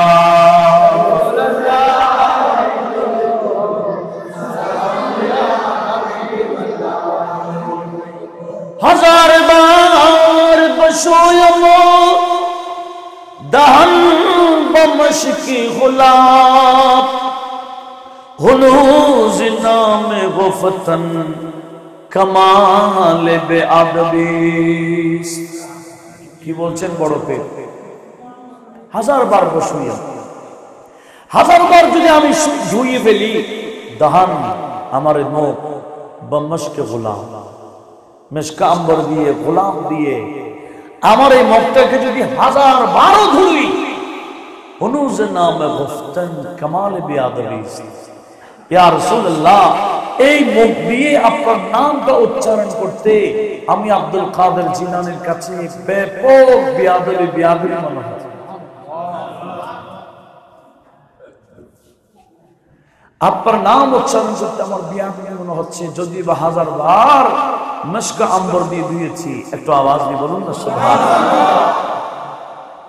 কি আদব রক্ষা করেছেন! যত বেশি নবীজির প্রতি আদব রক্ষা করেছেন, তত সম্মান। এখন তো একটু আদব করতে গেলেই বলে বেদাত, শিরিক। আদব করতে গেলেই বলবে কি? শিরিক। আমরা দাঁড়িয়ে একটু সালাম দিই নবীজিকে, আদব। এটাও অনেকের কাছে অসহ্য লাগে, মনে হয় বেশি মারাত্মক গুনাহ হয়ে যাচ্ছে। একটু জোরে বলুন না নাউজুবিল্লাহ। অথচ এটা ইমানদারের ইমানি খোরাক। ইমানদারের ইমানই খোরাক দাঁড়িয়ে নবীকে একটু সালাম দেওয়া। যতই ইবাদত করুন না কেন একটু দাঁড়িয়ে নবীকে সালাম না দিলে ইবাদতগুলো অসম্পূর্ণ অসম্পূর্ণ মনে হয়। কথা বলুন ঠিক কিনা? কিন্তু কিছু বান্দা আছে এগুলাকে করলে বড় গুনাহ মনে করে। লক্ষ্য করুন কি বলতে চেয়েছিলাম। হুজুর বড় পীর শেখ জিলানী ওয়াজ করছিলেন একদিন, হঠাৎ দেখেছে বড় পীর মিম্বর থেকে লাফ দিয়ে, চেয়ার দিলে ভালো হবে, একটা চেয়ার দিলে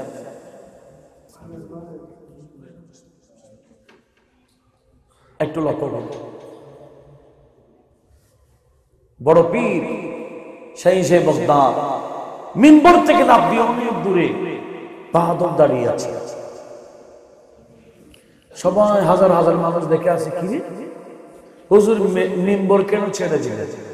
মিম্বরে কাউকে দেখা যাচ্ছে না, উনি অনেক দূরে বাহাদুর দাঁড়িয়ে আছে, কেউ কিছু দেখতেছে না।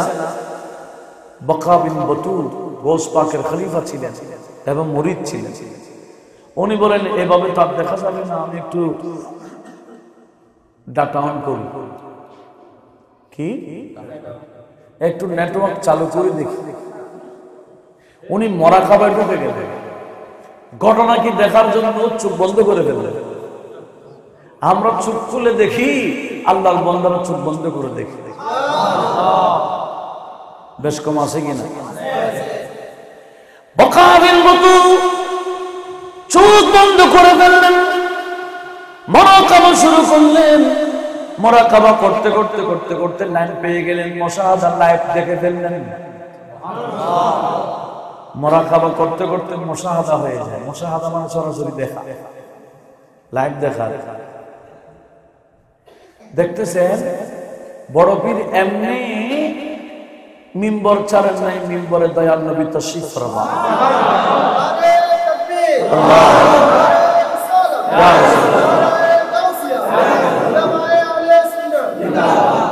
কি বুঝছেন? বড় পীর এমনি মিম্বর থেকে নামেন না, সে মিম্বরে দয়াল নবী তাশরীফ ফরমা। হাজার হাজার বান্দা বসে আছে, কেউ দেখে নাই।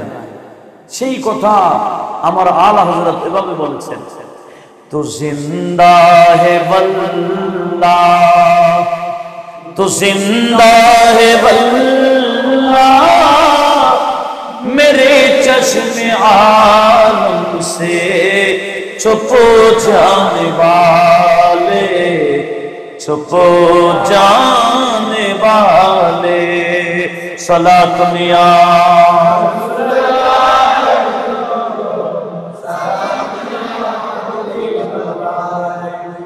तू जिंदा है वल्लाह, तू जिंदा है वल्लाह, मेरे चश्मे आलम से छुपो जाने वाले, छुपो जाने वाले, सलात दुनिया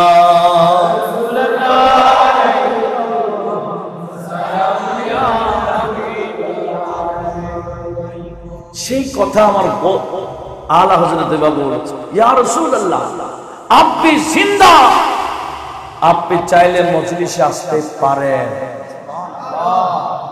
তবে আপনি মজলিসে আসলেও আমি তো দেখব না, আমরা তো দেখব না। কেন? মেরে চশমে আদম সে চুপ জানে वाले, আপনি তো আমার চোখ থেকে সব সময় আড়াল থাকেন, আপনাকে দেখার এই চক্ষু আমাদের নাই। একটু আওয়াজ দিয়ে বলুন সুবহানাল্লাহ। মনোযোগ আছে কি? বড় পীর কোথায়? না না, মিম্বর থেকে নেমে অনেক দূরে বাহাদুর দাঁড়িয়ে আছে। কেউ দেখে না কি জন্য দাঁড়ালেন, কার জন্য দাঁড়ালেন, কিন্তু বকা বিন বতুল আমি দেখে ফেলি। কি এমনি দেখেছেন না মুরাকাবায়? মুরাকাবার মাধ্যমে মুশাহাদা হয়। লাইন পেয়ে গেলেন, দেখতেছেন লাইভ, দেখতেছেন ঘটনা কি চলছে, দেখতেছে আমার নবীজি মিম্বর শরীফ থেকে হুজুর ওসমান শাহী সাহেবকে একটা নজর দিলেন। নজর দেওয়ার সাথে সাথে বড় পীর নিজের শরীর একেবারে ছোট হয়ে গেল, স্বাভাবিক চেয়ে অনেক ছোট হয়ে গেল। এগুলা যারা মাহফিলে বসে ওনারা দেখতেছেন। কে দেখতেছেন? যিনি লাইন পাইছেন, যিনি লাইন পেয়েছেন উনি দেখতেছেন। ছোট হয়ে গেল। নবীজি আরেকটা নজর দিলেন। ওই নজর দিতেই তেমনি বড় পীর এখন বড় হওয়া শুরু করলেন। বড় হতে হতে স্বাভাবিকের চেয়ে অনেক বড় হয়ে গেলেন। আবার আরেকটা নজর দিলেন। তৃতীয় নজরে বড় পীর এবার স্বাভাবিক হয়ে গেলেন। তিনটা নজর দিয়ে নবীজি বিদায় নিলেন। এবার বড় পীর আপন মিম্বরে আবার আসলেন। জোরে বলুন সুবহানাল্লাহ। বাকি ওয়াজ শেষ করলেন। শেষ করার পরে বকা বিন বতুল বলে, হুজুর সবাই যখন গেছে গা, হুজুর ছোট হয়ে গেছিলেন কেন? আপনাকে দেখছি বড় হয়ে গেছেন। কিরে বকা, তুমি দেখে ফেলছি না? হুজুর আমি এমনি দেখি নাই, আমি ডাটা অন করে দেখছি। ভেলায়েতের ডাটা অন করেছি, আমি মুরাকাবা করতে করতে লাইভ দেখে ফেলেছি। আমি দেখেছি আপনি একেবারে ছোট হয়ে গেছেন, আবার দেখেছি আপনি অনেক বড় হয়ে গেছেন, আবার দেখেছি আপনি স্বাভাবিক হলেন। বলে বকা, আজকে দয়াল নবীজি আমার উপর বড় ইহসান করেছেন। আমাকে তিনটা নজর দিয়েছেন। প্রথম নজরটা বড় জালালি ছিল। এই জালালি নজর আমি সহ্য করতে পারি না, একেবারে ছোট হয়ে গেলাম। আবার জামালি নজর দিল। আমি বড় হতে হতে অনেক বড় হয়ে গেলাম। আবার নবীজি আবার রহমতের দৃষ্টিতে তাকালেন, নজর দিলেন। এবার আমি আব্দুল কাদের জিলানী আবার স্বাভাবিক হয়ে গেলাম। বড় পীরকে এই শক্তিশালী করেছেন কে? আল্লাহই তো করবে নবীর মাধ্যমে। আর নবীকে করেছেন, নবীজিকে দিয়েছেন আল্লাহ। আর আমার নবী বলেন ইন্নামা আনা কাসিম, আমি বন্টন করব। ওয়াল্লাহু ইউতি, আল্লাহ আমাকে দেয়, আল্লাহ আমাকে দেন আর আমি বন্টন করি। সেজন্য আল্লাহর রিজিক বলেন, রহমত বলেন, সব নবীজির দরবার থেকে পাইতে হয়। আর হযরত ফাজিল বরবি কোরআন এবং সুন্নাহকে সামনে রেখে এভাবে বলেছেন, রব হে মোতি ये है कासिम, रब है मोती ये है कासिम, रिज़्क़ो उसका है, रिज़्क़ो उसका है, खिलाते ये हैं, रिज़्क़ो उसका है, खिलाते ये हैं, सच्ची बातें सिखाते ये हैं, सीधी राह दिखाते ये हैं। सलातुन या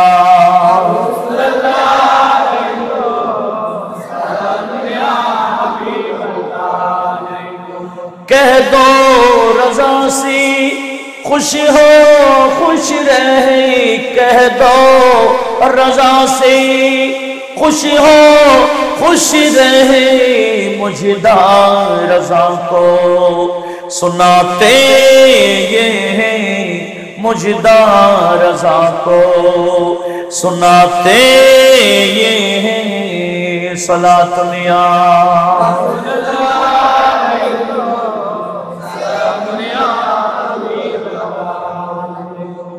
মুসা এদিকে চলে আসে, সুন্দর লাগবে। আমি কি বলতে চাচ্ছিলাম, মনোযোগ কামনা করছি। বড় পীরকে এই যে মাকাম, এই কুওয়াত, এই শক্তি, তবে একটা বিষয় মনে রাখবেন, যারা সাহেবে মারেফত হয়ে যায়, সাহেবে মারেফত, এখন তো এইগুলো নিয়ে বদনামি চলে, মারেফত নিয়ে বদনামি আছে কিনা? শরীয়ত নাই, তরিকত নাই, হাকিকত নাই, নাই নাই কিছু নাই, বলে না আমরা মারেফত। কি বলে মারফত? মানে এরা মনে করে শরীয়তের বিরুদ্ধে যত কাজ করা যায়। একটু জোরে বলুন না নাউজুবিল্লাহ। অনেক সময় দেখা যায় অমুক শাহের উরস ব্যানার, ব্যানারে উরস, আর গায়িকা হচ্ছে অনুষ্ঠানের অতিথি, গায়িকা গান গায় আর সবাই নাচে, এগুলা নাকি উরস, এগুলা নাকি মারফত। এই কাজগুলো আজ সুন্নিয়তকে এভাবে দূরে সরা দিচ্ছে, সুন্নিয়তকে দুর্বল করে ফেলতেছে। কারণ এরা তো সুন্নি দাবিদার, আসলে কি সুন্নি না ভণ্ড? এদেরকে সুন্নি বলে না, এদেরকে কি বলে? সুন্নিয়তের মধ্যে কোনো ভণ্ডামির স্থান। আমরা ভালোকে ভালো বলবো, খারাপকে খারাপ বলবো। আমরা কোন স্বার্থের জন্য আগে একটা পরে একটা এরকম বলতে রাজি না। অনেকে তো বলে মিছিলের মধ্যে বলছে টেনে ভেঙে ফেলবো, যেরকম হোক, আবার পরে দিয়ে এসে বলে না আমি কিছু বলিনি। এরকম আছে না? ফেসবুকে দুটোটা দেখতেছি, কারণ এখন তো আধুনিক। সে এখন কি বলছে, আগে কি বলছে, কত বড় মিথ্যু এটা জগৎবাসী দেখে ফেলতেছে। একটু আওয়াজ দিয়ে বলুন না নাউজুবিল্লাহ। আহলে সুন্নাত ওয়াল জামাতের মধ্যে এরকম কোন বানোয়াটি, এটা ওলিউল্লাহদের সংগঠন, এটা আধ্যাত্মিকতার সংগঠন, এটা রূহানিয়তের সম্পর্ক এই সংগঠনের সাথে, যার কারণে এখানে কোন ধরনের ভণ্ডামি চলে না। আমরা কোন স্বার্থের জন্য আগের কথা পরের কথা আমরা উল্টাইতে পারবো না, এটা আমাদের পক্ষে সম্ভব। আল্লাহ পাক সুবহানাহু ওয়া তাআলা বুখারী যদি 1080 জন থেকে হাদিস গ্রহণ করে এত বড় মুহাদ্দিস হতে পারে, আর যিনি 4000 থেকে নিছে, হ্যাঁ, এখন বলতেছে ইমাম বুখারী ইমাম আযমের কাছে তেমন হাদিস জানা ছিল। আর একটু জোরে বলুন নাউজুবিল্লাহ।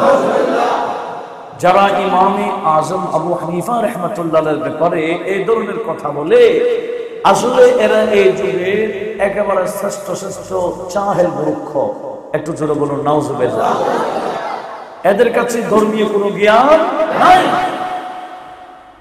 এগুলা জাস্ট ইহুদিদের টাকা খেয়ে ধোঁকাবাজি করছে বান্দাদের সাথে। আল্লাহ এই ধোঁকাবাজদের থেকে আমাদের এলাকার সরল প্রাণ মুসলমানদেরকে হেফাজত করুন। বড় আফসোস লাগে যখন আমাদের ঘর থেকে কিছু ওদিকে চলে যাচ্ছে, বলতেছে শুনে আফসোস। মুসলিমের কয়েকজন আগা বোঝে না, মাথাও বোঝে না। আসছেন মাশাআল্লাহ আমাদের আজকের প্রধান আলোচক আটাজারি জামিয়া ওদুদিয়া সুন্নিয়া মাদ্রাসার সম্মানিত আরবি প্রভাষক হযরতুল হাজ আল্লামা সৈয়দ আবু নওশাদ নাঈমি আশরাফি সাহেব, উনিও তাশরীফ এনেছেন। একটু জোরে বলুন মারহাবা। একটু লক্ষ্য করি কি বলতে চেয়েছিলাম। তো যিনি 1080 জন থেকে হাদিস সংগ্রহ যিনি করেছেন, উনি বড় না 4000 থেকে সংগ্রহ করেছেন উনি বড়? 4000 থেকে একজন থেকে একটা একটা নিলে তো 4000। হ্যাঁ, আপনার একটু খেয়াল করেন, একজন থেকে একটা একটা নিল, অথচ বুখারী শরীফে 4000 হাদিস, 30 পারা হাদিস, হাদিসের কিতাব 30 পারার মধ্যে 4000 হাদিস না, 3000ও নেই, 2700 কত। তো যেখানে 3000ও নেই বুখারী শরীফ, অথচ 30 পারা, আর ইমামে আজমের হাদিসের উস্তাদ হলো 4000, তো একজন থেকে শুধু একটা একটা নিছেন না, একটা একটা নেই, শুধু একটা একটা নিছেন, কতগুলো নিছেন উনি জানেন, ওনার উস্তাদরা জানেন। এত হাদিস মুখস্থ ছিল ইমামে আজমের কাছে, আজকে জাহেলরা বলতেছে ইমামে আজম হাদিস জানতেন। আল্লাহ এই জাহেজদের থেকে সরল প্রাণ মুসলমানদেরকে হেফাজত করুক, আমিন বলি। আচ্ছা, যেই কথাটা আমি আপনাদের সামনে উপস্থাপন করতে চাইছিলাম, وعن معاوية بن قران به أن رجلا كان يأتي النبي صلى الله عليه وسلم ومعه ابن له فقال له النبي صلى الله عليه وسلم أتحبه؟ فقال يا رسول الله أحبك الله كما أحبه، أحبك الله كما أحبه. فقده النبي صلى الله عليه وسلم فقال لي ما فعل ابن فلان؟ قالوا يا رسول الله مات. فقال النبي صلى الله عليه وسلم لأبيه أما تحب أن لا تأتي بابا من أبواب الجنة إلا وجدته ينتظرك؟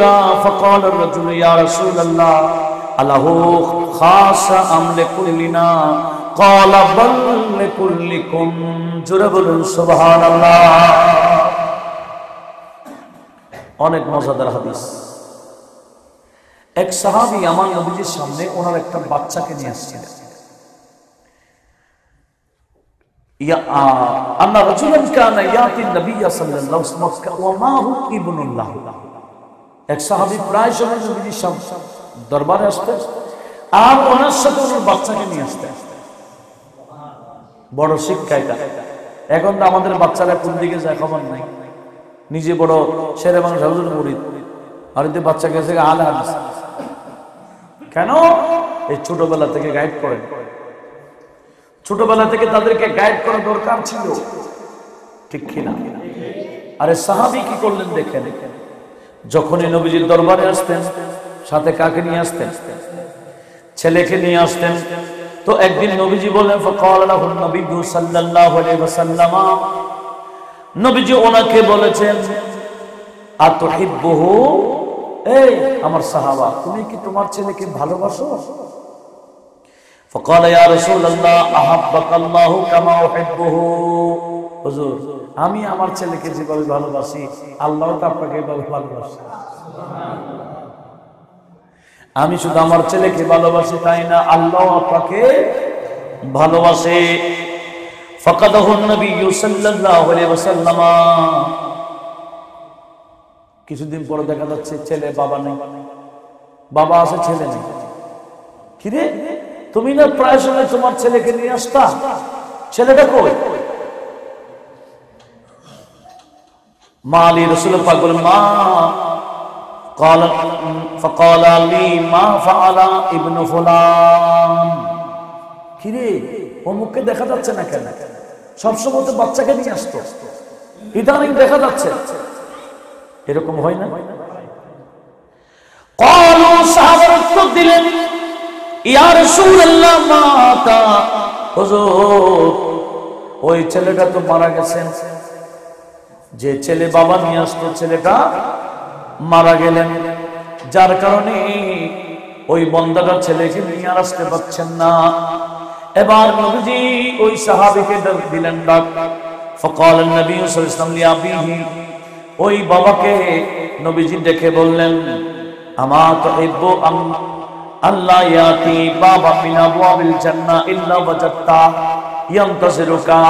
এ আমার সাহাবা, তুমি কি পছন্দ করছো না তোমার ছেলে আল্লাহ তাকে এত ক্ষমতা দেবে, জান্নাতের 8টি দরজা হবে, তুমি যে দরজা দিয়ে যাইবা তোমার ওই ছেলে তোমার জন্য ওই দরজা দিয়ে অপেক্ষা করবে। তুমি যে দরজা দিয়ে যাইতে চাইবা সেই দরজায় ছেলেকে পাবা। কিভাবে পাবা? ইয়ানতাজিরুকা, তোমার জন্যই অপেক্ষা করছে।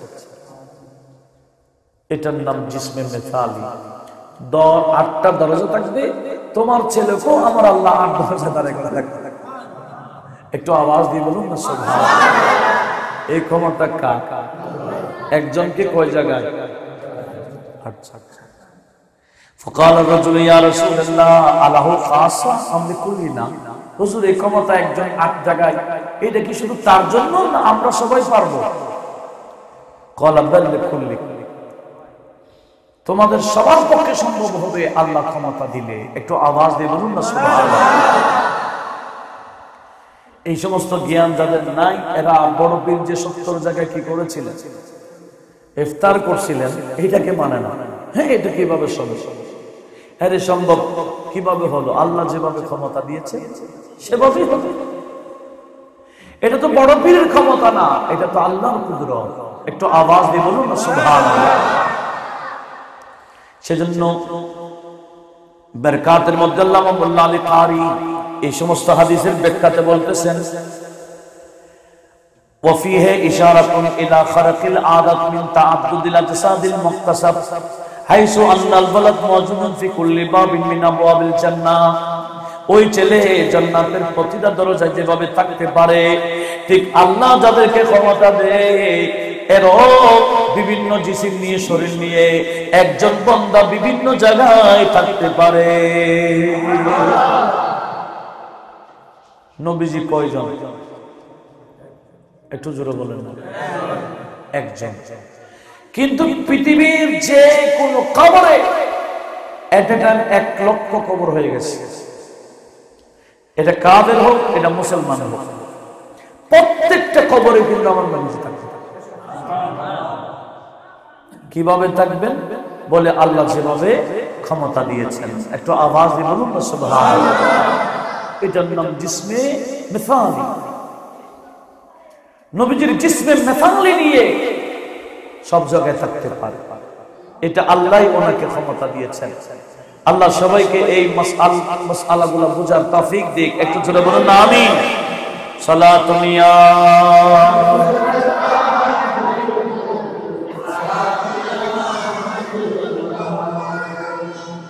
आपके फरकत ने मारा या नबी, दिल हुआ गम से दोबारा या नबी। सलातुन या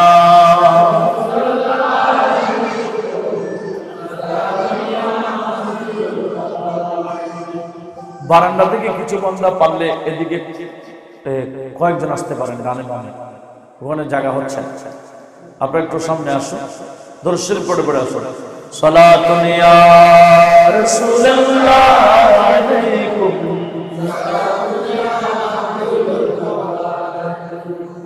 मदीने के खित्ते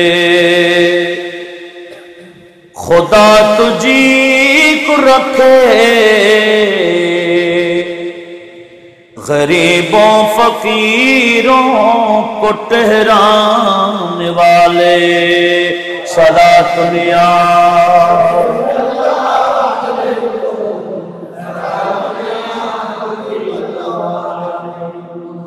আমি কি বলছিলাম? সাহেবে মারফত হলে, যাদের কাছে মারফতি ইলম এসে যায়, এদের শরীরটা মুহূর্তের মধ্যে অনেক রূপে রূপান্তর করতে পারে। আপনারা জানেন হযরত মনসুর খাল্লাস অনেক বড় সাহেবে মারফত ছিলেন।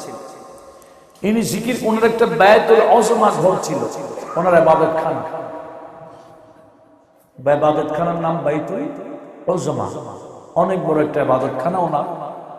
এখানে উনি রিয়াজত জিকির যা করতেন, উনি করতেন কি হক হক হক জিকির করতেন।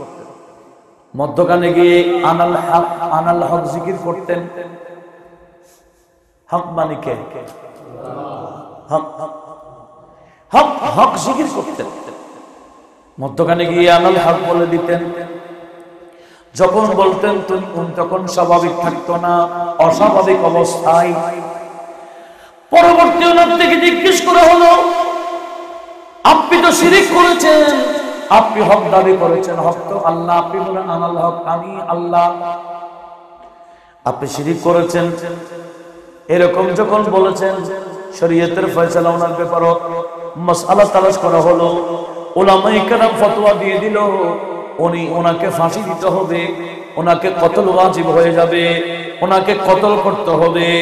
রাষ্ট্রীয়ভাবে ফাঁসির অর্ডার হয়ে গেল। 2 জন জাল্লাদ পাঠাই দিল ওনার বায়তুল উজমাতে।